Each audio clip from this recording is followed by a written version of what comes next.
그러나 그를 맞아들인 사람들, 곧 그 이름을 믿는 사람들에게는 하나님의 자녀가 되는 특권을 주셨다. 여러분 안녕하세요. 오늘은 성경 공부 첫 번째 시간으로 구원 받았습니까? 이런 제목으로 우리 함께 말씀을 나누도록 하겠습니다. 여러분, 사람이 죽으면 어떻게 될까요? 여러분 어떻게 생각하고 계신가요?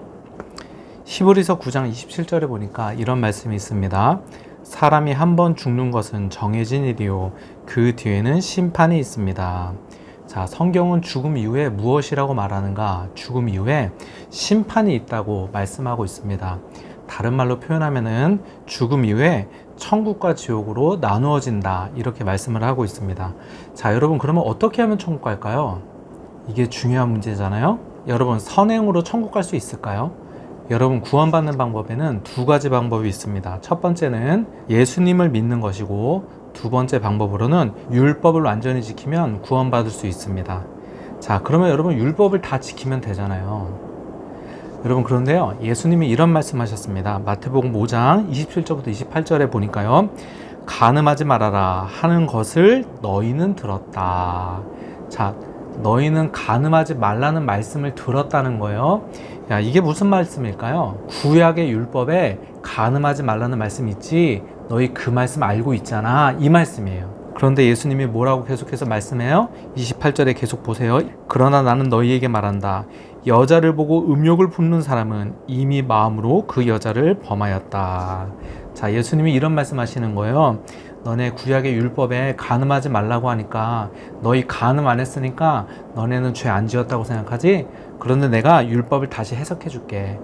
간음을 하지 않아도 마음속으로 음욕을 품은 사람은 이미 간음한 것과 똑같아 라고 말씀을 하시는 거예요. 왜 마음으로 짓는 죄도 똑같은 것으로 보시느냐? 여러분, 출발점이 같기 때문에 그렇습니다. 여러분, 죄를 짓는 행위는요, 마음에 품은 생각이 행동으로 표현된 것일 뿐, 마음의 중심을 보시는 하나님 앞에서는 똑같단 말이에요. 여러분, 마음을 보시는 하나님 앞에 죄 없다고 말할 수 있는 사람이 있을까요? 율법을 다 지키면 구원받을 수 있는데, 행함으로 구원받을 수 있는데, 여러분이 그게 불가능하다는 거예요. 우리는 율법을 다 지킬 수 없는 것입니다. 자, 여기서 잠깐 한 가지 짚고 넘어가야 되는 문제가 있는데요. 자, 그러면 율법을 왜 주셨는가? 로마서 3장 20절에 보니까요. 그러므로 율법의 행위로는 하나님 앞에서 의롭다고 인정을 받을 사람이 아무도 없습니다. 율법으로는 죄를 인식할 뿐입니다. 자, 율법을 하나님께서 우리에게 주신 이유는 율법을 지키라고 주신 것이 아니라 율법을 통해 우리가 죄인임을 깨달으라고 주셨다는 거예요. 여러분, 우리가 예수님 믿고 구원받는다고 할 때 예수님만 믿기만 하면 된다고 생각을 하죠. 여러분, 그렇지 않습니다. 예수님을 믿기 전에 우리가 먼저 죄인임을 깨닫고 인정해야 되는 거예요. 그래야 예수님을 믿을 수가 있는 거예요. 자, 그런데 우리가 죄인임을 어떻게 깨달아요? 우리가 지옥 갈 존재라는 걸 어떻게 깨달을 수 있어요? 율법을 통해 우리가 죄인임을 깨달을 수 있는 것입니다. 그래서 율법은 우리를 예수님께로 인도하는 선생님과 같은 역할을 하는 거예요. 갈라디아서 3장 24절에 보니까요, 이같이 율법이 우리를 그리스도께로 인도하는 초등교사가 되어, 율법이 우리를 예수님께로 인도한다는 거예요. 율법을 통해 구원받을 수는 없지만 율법을 통해 우리가 죄인임을 깨달아 예수님을 의지하게 만든단 말이에요. 그래서 율법이 필요한 것입니다. 계속 이어서요. 여러분, 구약시대 때는 죄를 지으면 어떻게 해결했는가? 구약시대 때는 죄를 지으면 제사를 드렸습니다. 죄를 지으면 제사장에게 죄를 고백하고요, 제물에게 안수를 했는데요, 제물에게 안수를 하는 순간 내가 지은 내 죄가 제물에게 전가가 되었습니다. 그러면 제물은 어떻게 됐는가? 제물은 죄의 대가로 죽게 되었던 것이에요. 여러분, 이 구약시대 때 사람의 죄를 대신하여 죽었던 이 제물이 누구를 상징하는 줄 아세요? 바로 예수님을 상징하는 거예요. 예수님이 제물 되어 십자가 달려 죽으신 거예요. 여러분, 찬양 중에 약할 때 강함 대신에 라는 찬양 아십니까? 거기 후렴 가사가 이렇습니다. 예수 어린 양 존귀한 이름. 자, 보세요. 예수, 그는 어린 양이시라는 거예요. 어린 양이 무엇이죠? 제물입니다. 예수님이 제물 되셔서 십자가에 달려 죽으셨다는 것이에요. 고린도후서 5장 21절에 보니까요, 하나님께서는 죄를 모르시는 분에게 예수님은 죄가 없으세요? 죄가 없어야 우리 구원자가 되실 수 있는 거예요. 여러분 한번 생각을 해보세요. 여기 두 사람이 있는데 다 죄를 지었습니다. 그래서 판결이 땅 떨어졌는데 둘 다 사형이에요. 근데 두 사람 중 한 명이 먼저 사형 집행장에 끌려가는 거예요.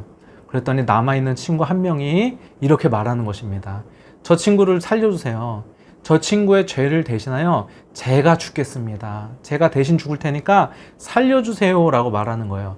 여러분 이게 말이 되나요? 말이 되지 않습니다. 왜 그렇죠? 자기도 죄인입니다. 자기 죄 때문에 자기도 죽어야 될 판이에요. 그런데 어떻게 다른 사람을 위해서 대신 죽어줄 수 있습니까? 만약에 누군가가 나의 죄를 대신하여 죽을 수 있다면 누가 죽어야 돼요? 죄 없는 자가 죽어야 되는 거예요. 여러분 하나님의 아들이신 예수님은 죄가 없는 분이세요. 여러분 그걸 어떻게 증명할 수 있죠? 예수님이 부활하셨잖아요. 죄가 없는 분이기 때문에 죽음에 갇혀 있을 수가 없었던 거예요. 죄가 없는 분이시기 때문에 살아나신 거예요. 그래서 예수님이 부활하셨다는 것 자체가 예수님이 죄 없으신 하나님의 아들이시라는 것이 증명이 되는 거예요. 고린도후서 5장 21절 다시 한번 보겠습니다.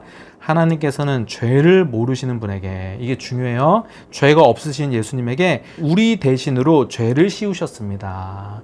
예수님은 죄가 없으신데 십자가 달려 죽으셨어요. 왜 죽으셨어요? 우리 죄를 대신하여 죽으신 거예요. 예수님이 제물되어 죽으신 거예요. 여러분 그러므로 구원은 어떻게 받느냐? 구원은 예수님이 나의 죄를 대신하여 십자가에 달려 죽으신 것을 믿음으로 받는 거예요. 여러분 행위로 받는 게 아니에요. 율법을 지킴으로 구원받을 수 없어요. 선행으로 구원받는 거 아니에요. 우리는 죄를 지을 수밖에 없는 거예요. 나의 죄를 대신하여 예수님이 십자가 달려 죽으셨다는 것을 믿음으로 받는 것입니다. 여러분 교회 다닌다고 구원받는 거 아닙니다. 여러분 예수님을 믿고 영접해야 구원받는 것입니다. 여러분 질문을 제가 드릴 테니까 한번 생각해 보시기 바랍니다. 첫 번째 질문은 여러분 오늘 밤 죽어도 천국에 갈 확신이 있으십니까? 두 번째 질문은요. 하나님이 여러분에게 내가 너를 천국에 보내야 할 이유가 무엇이냐 라고 물어보시면 여러분 뭐라고 답해 보시겠습니까? 여러분 이 질문에 답을 정확하게 하실 수 있어야 제가 지금 전한 말씀을 잘 이해하신 것입니다. 감사합니다.